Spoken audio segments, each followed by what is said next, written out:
হ্যাঁ, রাজারই গল্প। রাজা বয়বৃদ্ধ হয়ে গেছে, বয়স হয়ে গেছে, না জানি কখন তার মৃত্যু হয়ে যেতে পারে। তো রাজা চিন্তা ভাবনা করছে যে আমার মৃত্যুর পর আমার মতো যোগ্যতা সম্পন্ন রাজা আর তৈরি হবে কিনা, এটা যদি আমি সচক্ষে এটা যদি আমি সচক্ষে মানে বিবেক বিবেচনায় একজন যোগ্য লোককে যদি এই রাজার দায়িত্বটা যদি দিয়ে যেতে পারি, তাহলে নিজেকে সে একটা সফল মানুষ হিসাবে সে মানে একটা নিদর্শন স্বরূপ থাকবে। তো তার পুরো রাজ্যে ঘোষণা করে দেওয়া হলো যে যোগ্যতার ভিত্তিতে যে যোগ্য ব্যক্তি হবে আমি পরীক্ষা নেবো এক একটি করে। পরীক্ষা নেওয়ার পরে যার যোগ্যতা প্রমাণ হবে সেই এই রাজার দায়িত্ব পাবে। বুঝতে পেরেছেন? বিভিন্নভাবে রাজা পরীক্ষা নিয়েছে, পরীক্ষায় অংশগ্রহণ করেছে, কিন্তু কেউ পাস করতে পারেনি।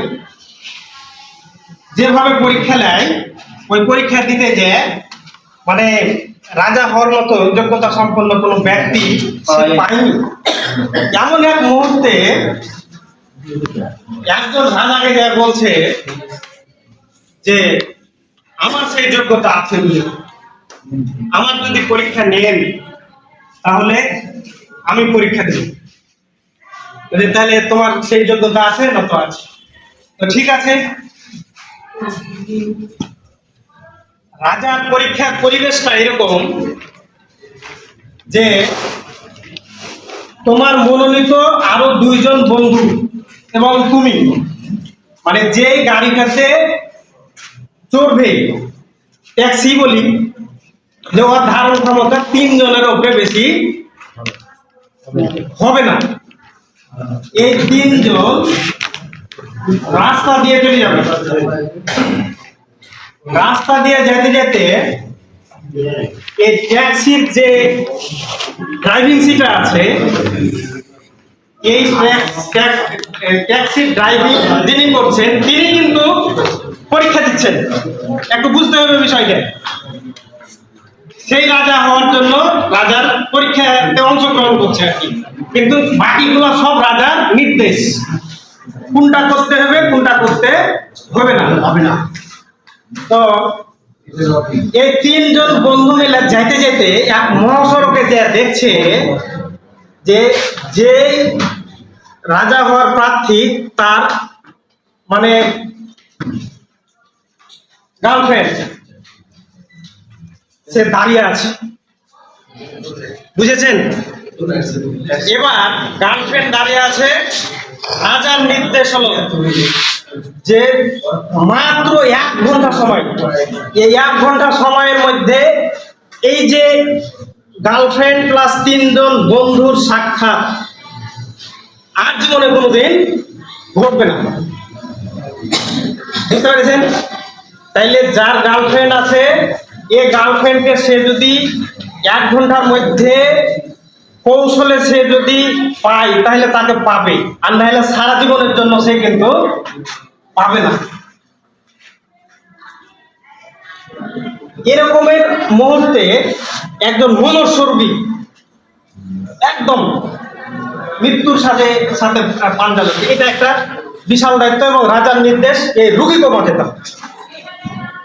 সময় 1 ঘন্টা। এখন আমি আপনাদের একটা ছোট্ট কাজ দিলাম যে কোন কাজটি করতে গেলে, কোন উপায়টা অবলম্বন করতে গেলে মানে তার হারিয়ে যাওয়া তার গার্লফ্রেন্ডকে সে ফিরে পাবে এবং সে তার বুদ্ধি দিয়ে এই রাজা দায়িত্বটা পাবে। একটু চিন্তা ভাবনা করে বান্ধবীকে দিয়ে দিব ইয়ার সাথে, রোগীর সাথে একটু মাথা খাটান। রাজা কি কোনো বন্ধু ছিল? না, রাজা তো পরীক্ষা নিচ্ছে, 3 জন বন্ধু। কি বুঝতে পারেননি? আপনি বলে দেন। হ্যাঁ বলেন, গল্প আমার বলতে হবে। রাজা এক বন্ধু তার বান্ধবী অর্থাৎ গার্লফ্রেন্ডকে সাথে পাঠিয়েছে আর উনি দিলেন রুমকে মানে আমার তো প্রিয়া বানাবে বান্ধবী তো হারাবে না জি হ্যাঁ ওদিও বাঁচবে। হ্যাঁ, খুব সুন্দর হয়েছে উত্তরটা যে আমার স্যার যিনি বলেছেন যে যেহেতু সময়টা সংকীর্ণ, যে তার অন্য এক বন্ধুকে সে ট্যাক্সিটা দিবে, আর যেহেতু ধারণ ক্ষমতা তিনজনের উপরে কিন্তু গাড়িতে চড়া যাবে না, এই জন্য যার গার্লফ্রেন্ড তাকে বলবে যে তোমরা কিছুক্ষণ এখানে গল্প করো, হ্যাঁ, আর অন্য একজন বন্ধুকে ড্রাইভিং সিটে বসিয়ে দিয়ে ওই মনুষ্য রুগীটাকে সে নিয়ে চলে যাবে, হ্যাঁ, তাইলে বিনিময়ে সে কি হলো, তার টিয়াগো পেল এবং সাথে সাথে সবাই বাঁচলো। কিন্তু রাজা খুব আনন্দে তার এই বুদ্ধিমত্তা দেখে তাকে বললো যে তোমার রাজা হওয়ার যোগ্যতা। সবাইকে ধন্যবাদ।